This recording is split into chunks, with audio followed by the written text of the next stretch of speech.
Alright, good morning on today's Vassmotorsports. Let me start off by saying I'm not a trained professional, but I've been doing this for 18 years, tried and true, no issues whatsoever. So today what we're going to be doing is winterizing a couple. I'm going to knock out the old Stingray here. Still got water in it, so we need to get that out. 350 Mercruiser. I don't know if it's actually going to get cold enough to freeze and do damage, but we're in South Carolina. Today's Halloween 23. Happy Halloween, y'all. So we're at that season where we're getting a cold snap tonight.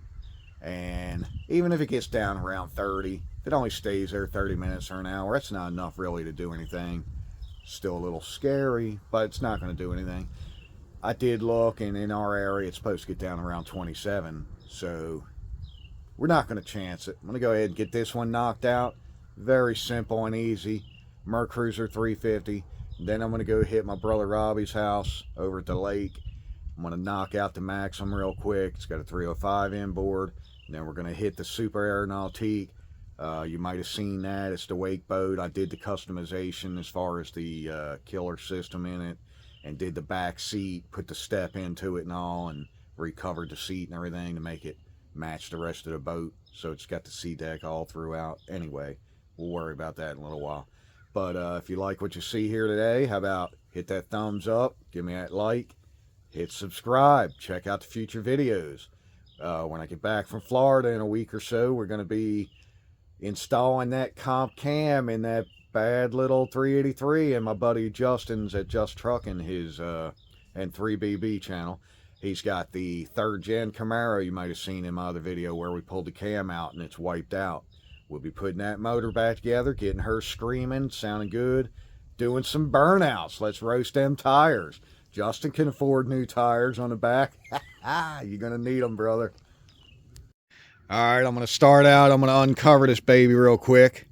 And I'm going to go ahead and hook up the earmuffs and get it running for a minute. The only reason I'm doing that is because I had this down at Destin a couple weeks ago. We was in the salt water. When I pulled it out of the ramp there, they had a hose. I put the muffs on. I ran it for a little while. And then normally on my way home, I stop at a lake, fresh water, and I back it in, you know, just to make sure. Even rinsing it is not the same as submerging the trailer because, of course, salt water gets up in the frame rails, gets on the insides of the wheels and hubs and this and that, and in the rollers, and rinsing it just ain't enough. So I usually back it in, start the motor again, let it run for a minute or two, couple minutes, whatever. Sometimes I'll even pull it off the trailer and run it around, but it was very late at night. I believe the salt water's out, but just for the heck of it, I'm going to go ahead and hit it again real quick, just for a couple minutes. Let's get her uncovered. And pull the cover off, my custom cover that I made on my Steve's Stitches Vassmotorsports channel. Turned out great, as a matter of fact, if I do say so myself.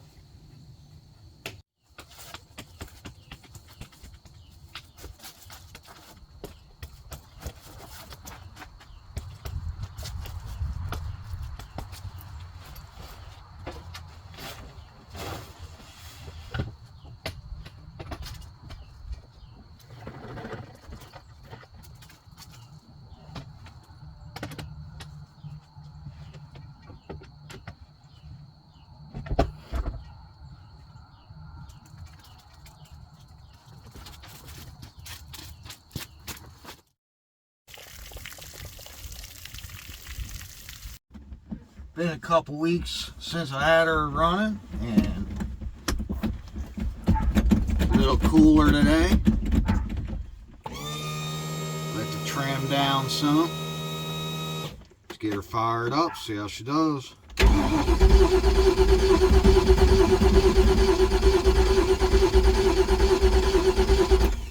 get a little gas flowing. She likes the fuel. Come on, baby. Okay, there she goes. There she blows.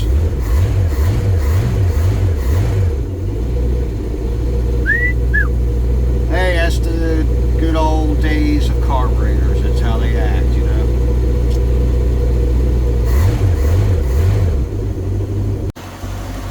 So anyway, we're just going to let her run for a couple minutes, get any salt water residue that might be left in there, get her all pumped out, flushed out, whatever. And then I'm going to show you the easiest winterization, besides the new motors that have the blue knob over here you can turn and it drains. But even them, I don't trust them. I still put antifreeze through the top hoses, because the systems that have the blue check valve with the ball at the bottom, what happens is it has what I call spider legs, little hoses that run up to everywhere that there would be a plug on the manifolds, on the sides of the block, stuff like that. And if you've ever pulled plugs, the drain plugs, you'll know that sediment and stuff gets inside the block or manifolds and will block those holes off, to where when you pull the plug out, you think you're draining the water and it's actually not coming out. Well, obviously, if you're doing single plugs, you'll be able to see that. You can take a screwdriver or a pick, clean the hole out, let the water just flow out of the block. Well, if you've got all them little spider legs coming up to each different port, and you're just turning one knob and you see a bunch of water come out, it could be coming out of just this side. You think you drain the whole entire engine. That's not always true. You could still have a lot of water in this manifold or in the block itself or something trapped. So I still go back, pull them top hoses, pour the RV antifreeze in, the pink stuff. Then you know you're safe. You got nothing to worry about. Alright, and again, with this particular motor here, the old Stingray, this one has brass plugs, because this is old 87 model. It's got the brass plugs in it. I'm going to tell you, they're pretty hard to get out. You need pliers or a wrench or a socket or something of that nature. And I just don't like bothering. So what we're going to do, I'm going to take and zip all these loose real quick. 5/16. I move the clamp over.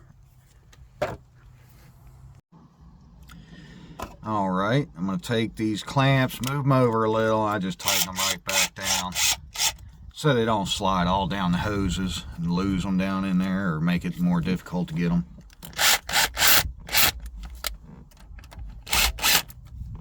Now these older style motors have 6 hoses I like to pull,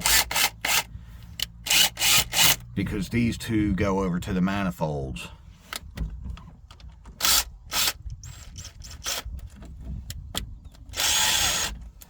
Get the big fat one over here that would normally be your radiator hose. It's going down to the water pump.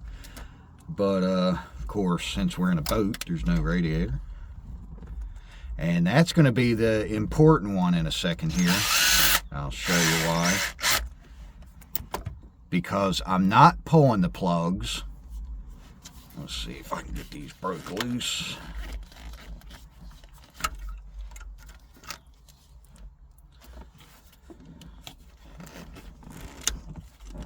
Let's see, I might need my tool, my hose tool.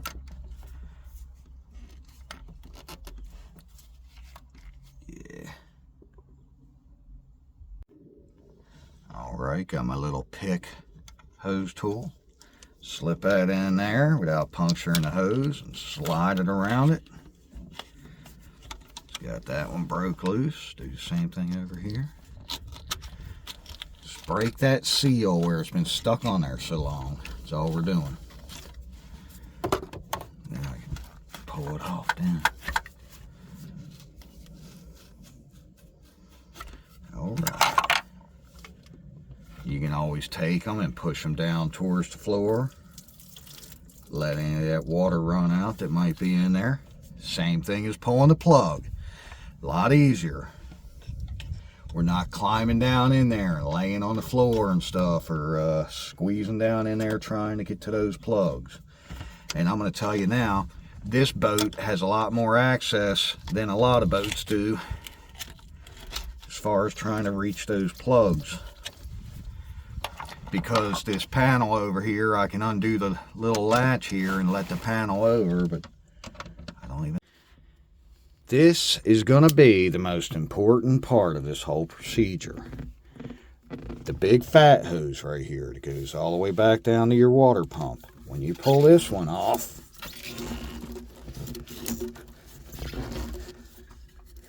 which probably need both hands to do it here, even though I got it broke loose, trying to hold the phone.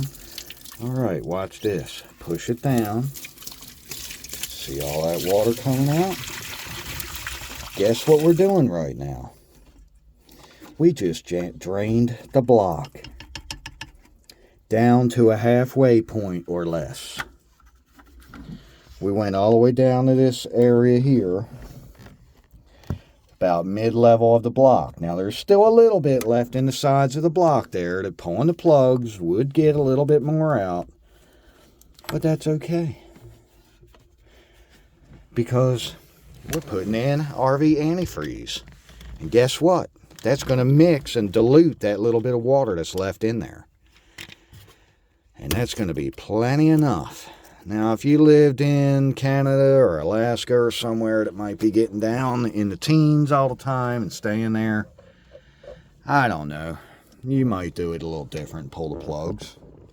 But here in the South Carolina area, I'm telling you, I've been doing it for 18 years on boats with no problem.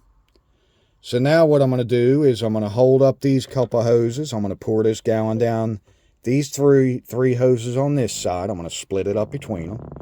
I'm going to get my second gallon and do them through these 3 hoses over here. And this lower hose right here, this is actually going to the outdrive out back.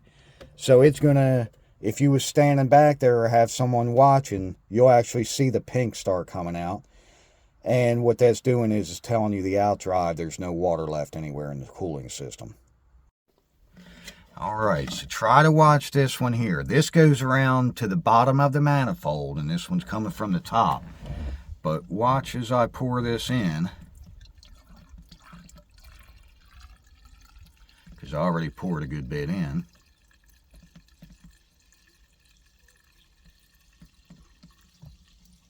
See that? It's pushing the water out. I don't know if you can see that on camera or not. That just pushed out water. And then push that down again just to make sure everything's out. The rest of this is going in here, which is going into the block. It's going to mix and dilute any water that might have been left in there. And then take this one, the lower hose off that manifold, and I always just kind of dump it to try to get out what I can. That way, when the antifreeze goes in, yeah, there we go. Push it down lower than the bolts. It's sitting there draining right now, just like I pulled the plug.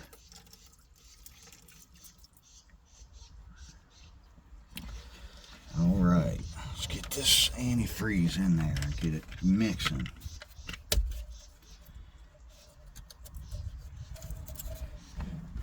Start up here on this one, just let it run on through. You don't have to do all 3 hoses, because that one that's going to the bottom of the manifold is actually, this hose is going right to it anyway. All we're doing is making sure that manifold's going to be safe. Now this is the one that goes to the outdrive. I'm going to go ahead and pour some in there.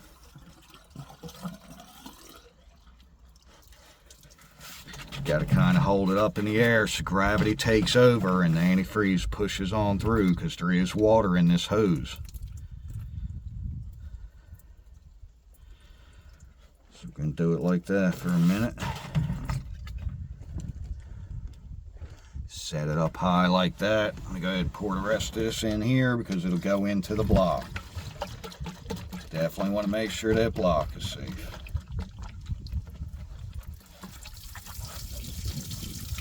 See, it just pushed out of the gooseneck there, the water neck. Alright. So that's pretty much got it. We got enough in there, we're diluted. Don't have to worry about anything. Let's get this button back up. Tighten up the hoses. That way next time we go to fire it up, she's ready. Just hit the key and go. All right. So another little thing here that people consider to be their winterization is they will change the oil and they will change the fuel filter, water separator. Now me personally, I don't believe in doing that at the end of the season like that, especially since this is the Hurricane boat that I saved, and as you might have seen in the other videos, I just changed the oil. And I've been fighting with a vapor lock issue, so it's got a brand new water separator filter on it. This last time I just went, I've only been out on the lake a couple times with it since then. And even when I just went to Destin, I really didn't run it around that much because the weather wasn't that great when we was down there in the middle of October. It was still kind of cool. We did have a couple days. We went out, went to Crab Island, stuff like that, but still we was right in the area. It's not like I put a ton of hours or miles on it. So I'm not going to change the oil, not changing the fuel filter. I did put the big bottle of the Marine sea foam in it at that time when I filled the tank that day. So it's still in there. I didn't even run out half a tank. It's still got over half a tank in it. So anyway, the other reason I wouldn't want to do it is I work on boats year round, even in the winter. And I don't know if you've ever came out and popped your hatch or anything and looked at your motor when it's a really cold and there's a lot of moisture in the air that type of day, but your motor will be covered in water and sweat, the condensation. So the inside is condensating too on like the thin valve covers and different parts of the motor, the intake and all. So why would you want that moisture accumulating in your brand new oil that you change and let it sit through the winter and let that moisture accumulate into it? And then when you go to start up at the beginning of the season, you're running that oil all summer long. Now, some people do say your oil accumulates acidity as you're running the engine through the summer. And so they say don't leave it in through the winter because that acidic type oil, it could be harmful on the bearings. Well, I look at it both ways, and I know even when I was a young teenager, I believed that. And I don't know. It's just up to you. It's a personal preference. I've been doing it that way, like I said, on this boat, 18 years. I've been doing it on my other motors, and for friends of mine, you know, like my best friend Robbie and all, for 15 years on his boat. No issues, no problems. Same with the fuel filter. I don't want to put a brand new water separator fuel filter on my boat and let it sit through the winter and accumulate water, moisture. And then that way I know at the beginning of the season in the spring when I'm ready to start using a boat, which this boat I take down to Florida sometimes throughout the winter because where we go far down south, it's nice and warm. You can boat year round. A lot of times I'll have to winterize it there before I bring it back because it'll be freezing cold here in South Carolina. But anyway, regardless of all that, then I know in the springtime I've got a fresh oil change, fresh fuel filter, fill my tank up with good fresh fuel and an additive, and then I'm good to go. I know I can run all summer long and not worry about that oil. Same with the outdrive oil. That's when I change it. So, personal preference, up to you. You can do whatever you want on that one. Like I said, I'm not a professional. Don't hold me to it. I'm just telling you what I've been doing for a long time, mechanicking and messing with boats too, and it works. So anyway, I'm going to go ahead and pop my 2 batteries out because I don't actually have a on and off switch yet in here. I took it out a long time ago because it burned up. I just never put another one in because I always ran one battery. This one's actually not hooked up. I just threw it in because we was going to Florida. I said, God forbid if something happens, I'll just undo my 2 posts, stick them on here. That's my number 2 battery. So anyway, what I'm going to do is go ahead and pull the negative. Just take this one out. I use it in the shop throughout the winter on other stuff. I do have an onboard charger. And right now it's plugged in, and it's keeping them topped off and charged. But I'm not always going to have it parked up here at the shop. So it's not always going to be plugged in. I'll leave that hooked up to the battery. That way, maybe every month or two or something, if I happen to bring it up here, or if I can run an extension to wherever I park it, I can turn it back on and charge the battery. Even though I'm going to have the boat part itself unhooked so nothing draws off the battery, I'll leave the charger itself on the negative. And that way it's hooked up to the battery, because they have diodes built in to where they do not draw anything back out of the battery. And I'm just going over all this with you guys. You know, there's certain channels out there, there's a couple really big ones. The guys don't teach you anything. They might show you working on a little something here and there. There's one in particular, old VVG. I've noticed him lately. I mean, God, he's got such a big channel. I don't understand. Not trying to bash him or anything. It's just, you're not really going to learn anything there. I'm trying to teach you guys a little something. I could act dumb and just play around and skip to the end and show you it done and all, but I thought my channel, I would actually want to teach you a little something, you know. And like I said, even if it's not professional, top notch, whatever, blah blah blah, it works. It's stuff that works. That's what you'll learn on my channel. All right, we got her all buttoned back up. I'm gonna leave her plugged in for now, charging the main battery, even though it's fully maintained, full charged. Took the earmuffs off, which was earlier anyway, because I wanted the antifreeze to run through. And you can even see a little bit of pink there. Like I said, it will come out. So anyway, there's another debate of whether to put your outdrive all the way down when you store it through the winter. Again, I've never done that. I don't do that. I can't, because I trailer my boats. And I'm not going to go through the trouble of having to, you know, I used to have the battery unhooked when I would let them sit through the winter because I didn't have the charger. And with this particular boat, when you lay the bimini top down, then you can't open the hatch to get into the battery, to hook it up, to reach up there and hit the electric trim, to raise the foot up if you're going to hook up the truck and move the boat or something. I just never done that. All I do is make sure you do not put it in the upright, all the way up position. You don't want to overextend those bellows. And I never do that unless I'm in the water and I get in a really low spot and the bottom is hitting or something, you know, the foot or the prop. Hopefully not the prop. Really don't want the foot hitting, but you'll get into those situations sometimes. Then I raise it up as far as I have to, but as soon as I get out of that spot, I always let it back down some. I do not like running them fully extended as high as they will go, because that is putting excessive force on your bellows. So again, it's perfectly safe to store them through the winter with them at about the halfway or less point. All I do is keep it enough to where I can trailer it and move it around the yard. Right now it's kind of high in the front because I took it off the truck. So as it goes back on the truck, it'll lower, and this will come up a little. So anyway, I've been doing that again since I've owned the boat 18 years. I do the same thing with my brother Robbie's. These bellows, these are probably only a couple years old because I did a bunch of work to it a few years back. But even like his on his boat right now, they're at least 6 years old. And it sits in the water all summer long, more than summer. It's in the water right now over there. It only comes out for the really couple cold months in the winter. So anyway, let's go take a ride. We're going to go on over to Brother Robbie's and get his two boats taken care of. That's going to be the Maxim with the 305 and the Super Nautique wake boat with the badass LS motor and the V drive in it. So let's go take care of those. All right. So we are over at the lake. Woo!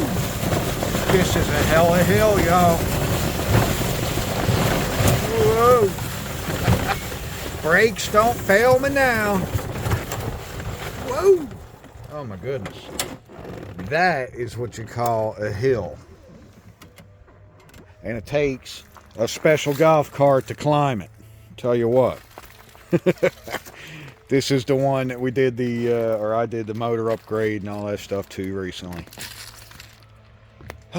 Jasper, golly, the water is low. But anyway, let's go on over here and we're going to get on boat number two. Number two as dose for those of you south of the border friends of mine. Let's get on over there and get her knocked out.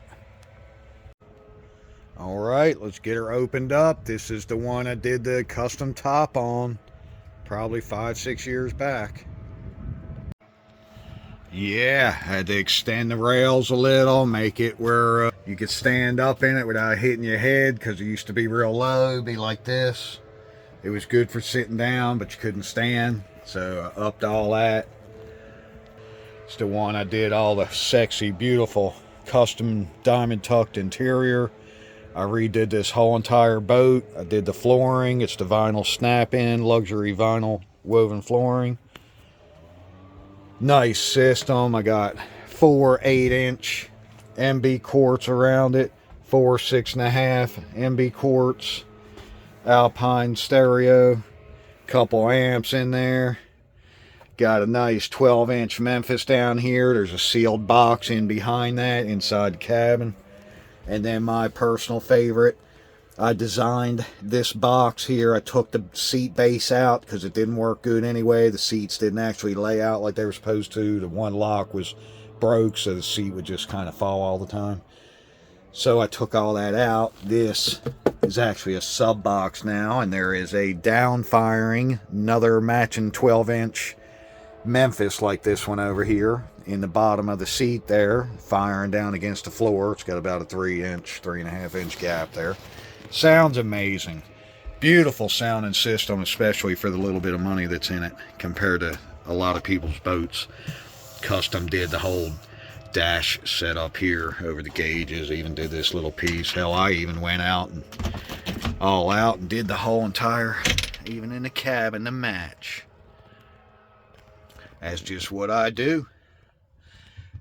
Got my amps and all in here for them.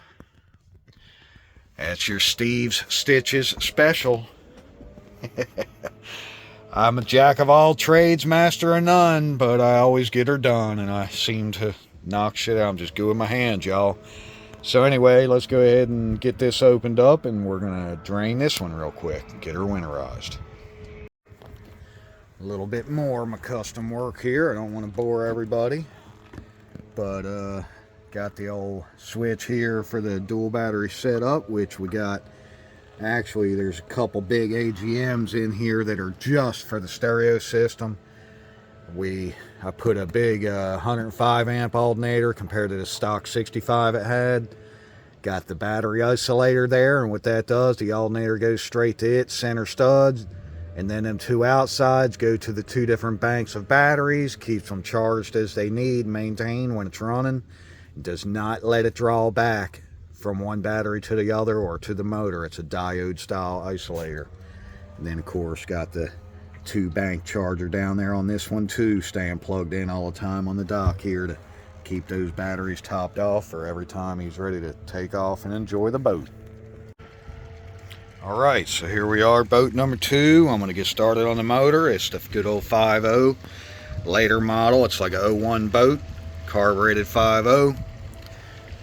We're not getting into the big details today. I'm just doing a quickie, like I said, to get her winterized, make sure nothing freezes.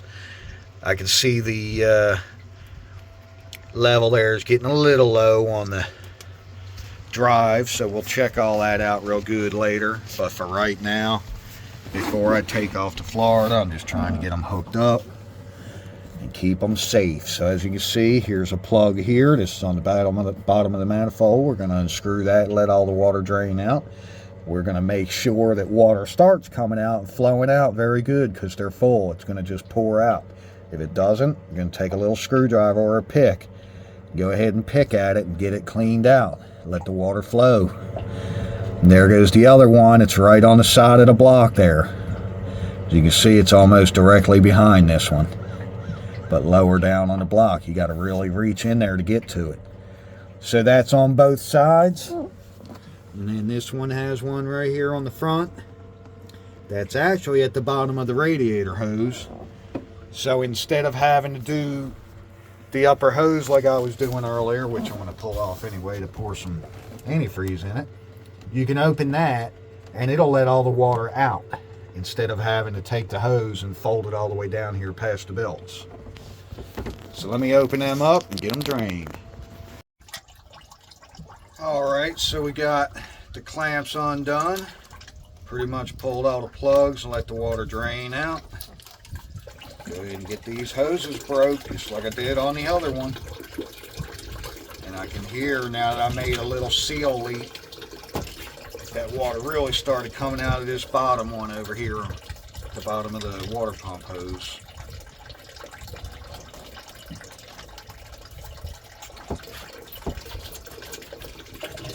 There we go, because I've already stuck them other plugs back in, so I don't lose anything, and it's already drained, so I'm not worried about that. Let's get these all broke loose.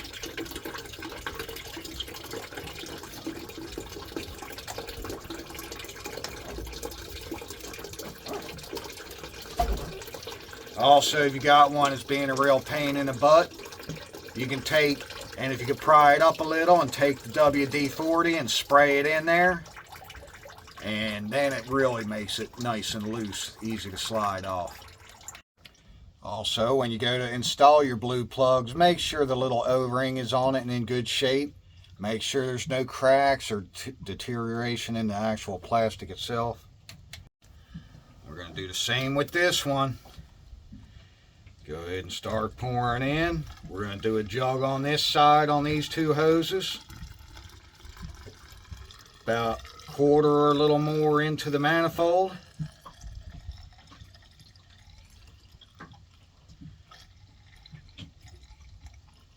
Then we'll do the other half or more into the big hose here that's going into the actual block. And go ahead and stick this one on, because sometimes as you're filling, it'll start pouring out of the other hose. So I'd rather it go into the motor itself instead of just wasting it all in the bilge. And this one, we'll go ahead and get as much as we can into the block. I'm not going to say it fills it, but it's definitely getting plenty in there. And if there was any water left in the bottom edges of the block there, or anywhere in the system, in the pump or something, that pretty much just took care of it, because it's going to dilute it. We don't get down in the teens very often ever here. We sure don't get sub-zero temperatures. As you can see, this is good down to -50. So even if it mixes just a little bit, we're still down, we're good to that 0 or better, which we don't really see here in South Carolina. So all right, let's finish up the other side, get the clamps back on, and we're good to go on this one. All right, so I got it all full. I'm gonna sit here and tighten up these clamps real quick.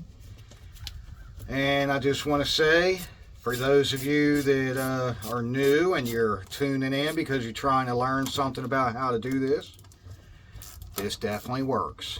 This is strictly a quickie way of doing it. As far as, like I said, I'm not doing oil changes and fuel filter and stuff right now. Matter of fact, this boat is going to need some service, and I'm going to have to take it out of the water and take it to my shop, but I'm not doing that right now because I'm about to go on a trip and I don't have time to be messing with it. But we want it to be safe and protected because, like I said, the news is saying we're getting this cold snap.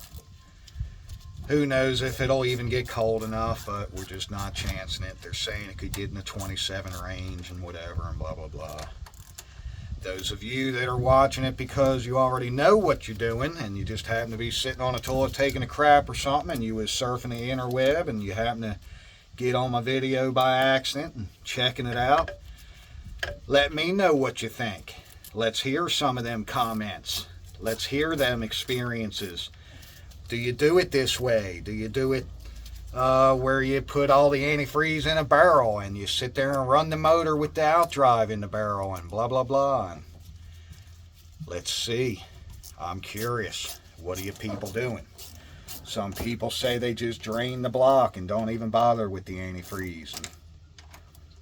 And that's okay. You can do that, like I said, but you better make sure You watch each one of them plugs when you take them out, and that water better gush out because it's in the engine and it's in the manifolds. Don't think, oh, it didn't have much water in it, because that ain't how it works, folks.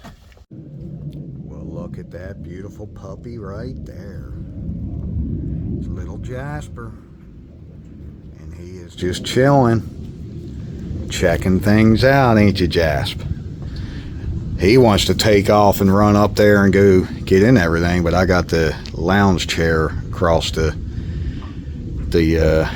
breezeway there, or whatever you call it, gangway, to where he can't go running around because he'll be gone. He likes to explore. Don't you, Jasp? Hey, boy. All right, here we are, boat number 3. Yeah, that's it, 3.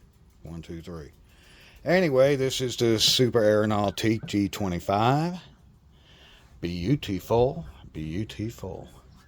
This is the one I did some custom work on, y'all. Did my little backlit. It glows blue at night. Nice and bright, actually. Got the big grill insert here with the custom box inside with the two 12-inch Rockford Fosgate T1 subs that are amazing, and then we got the nice custom seat I did here with the C deck to match everywhere else, so you can step right on. It's also a double-sided seat, so it was kind of a pain in the butt to make, because as you can see, it's double-sided there. And all right, let's see how the battery chargers are doing. All right, I see green on both. This one is factory. It's doing the 2 factory batteries. I added this one. It's going over and it's doing the big AGM that's in there for the amps. So let me get it opened up, and we're going to go ahead and winterize this one real quick. All right, and with this one, I'm going to try to get in here and show you. Now, see, this is a closed loop cooling system is what this is called. It's got antifreeze in here that runs through the motor itself. But the exhaust is still cooled by the raw water outside. And there goes the coolant jug back there. That's the overflow for this system here. Now, we don't have to drain this because that's antifreeze. And that's keeping the engine block and all that part good to go. Everything in these hoses here, we don't have to worry about that.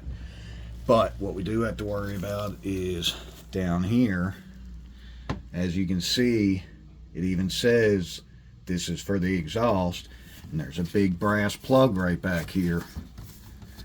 I'm not sure if I can show you on the phone, but we got to undo this plug. There's one on each side, and what that's going to do is drain all this upper part of these manifolds and get all the water out of those. And then we'll move down to the V-drive setup. All right.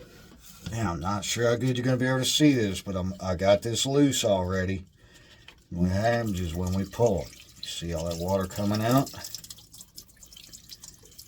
See, it's draining them manifolds. We're going to let all that come on out and then put the plug back in when we're done. Alright, so same thing on this side of the manifold. On this starboard side, there's a plug right back here, the big brass one. You could put a wrench on it. You can put a socket on it if you want. It's probably around a 3/4. I just used an adjustable wrench. These are kind of tight quarters now, and you got to be laid over, bent down in there. Had my arm all scrunched and scraping and this and that and getting scratched up. So, you know, I don't enjoy doing this all the time, and it's not like this is how I get my rocks off. I've just got my few special people, close family and friends. You know who you are. But because I'm the boat whisperer, they got me doing their stuff, you know. And a couple lucky people, I'll actually do it for them. I've got so many people that ask me to do it all the time. I don't have time for them. I'm sorry, y'all. I know you want me to, but I'm sorry. I just don't have the time. I could probably make a full-time business out of it, but I can't make a full-time business out of everything I do. I've always got my hands into something. I guess I just can't stay on one type of project too long. I get too bored. About a week or two span is all I got. then I got to get on a different type of project, no matter what it's working on. I'm just good with my hands. I'm good at what I do. I can't help it. I'm not trying to brag. It's just what God blessed me with. Thank you, Lord. I ain't never going to be rich, never be successful probably, but I get by and I have fun and I get stuff done. I'm telling you, it's just how it is. So anyway, let's get this V-drive part. Alright, so as you can see back there on that's the V-drive, and it's got that brass plug there. That's a 1/2-inch drive. You can just use your ratchet and extension from way back here if you want, and pop that out, let it drain the water, and then we got to undo this filter strainer here. This is for the fresh water going into the boat. We're about to unscrew that off and dump it out. And that's pretty much all we're going to do on this one for now. I'm not doing the ballast bags or any of that. I don't think it's getting cold enough. I'm just being protective of the motor and the V-drive and all for them. Because like I said, when I get back from Florida in a couple weeks, I will be back to put the boat in the water, drive it all the way over under the bridge to the ramp, to the landing, put it on the trailer, taking it back to my shop. And then I'll do a full winterization on everything. And I'm going to have to check the motor because I think we have a coolant leak. And I know we have an oil leak. And the boat always seems to have water in the bottom. So we're going to be checking for a few leaks there and stuff. We'll take care of winterizing it the correct way then. Like I said, this was more or less just a quickie video. Well, the video ain't been real quick, obviously. But the procedures I've been showing you are just quickie style winterizations for if you have an emergency and you need to get them knocked out. Now my Stingray, that's the way I do it every year for the last 18 years. And pretty much the same with the Maxim over here. With the blue plugs, just pull them, put the antifreeze. Those boats are as simple as can be. These wake boats with all the water systems in them and stuff, they're a little more difficult, but again, this will get us by for now. All right, thank you for tuning in, y'all. Hope you stay tuned to the channel for the upcoming videos and all the fun we have. Hey, God bless y'all. Have a good day. Steve and Jasper are out.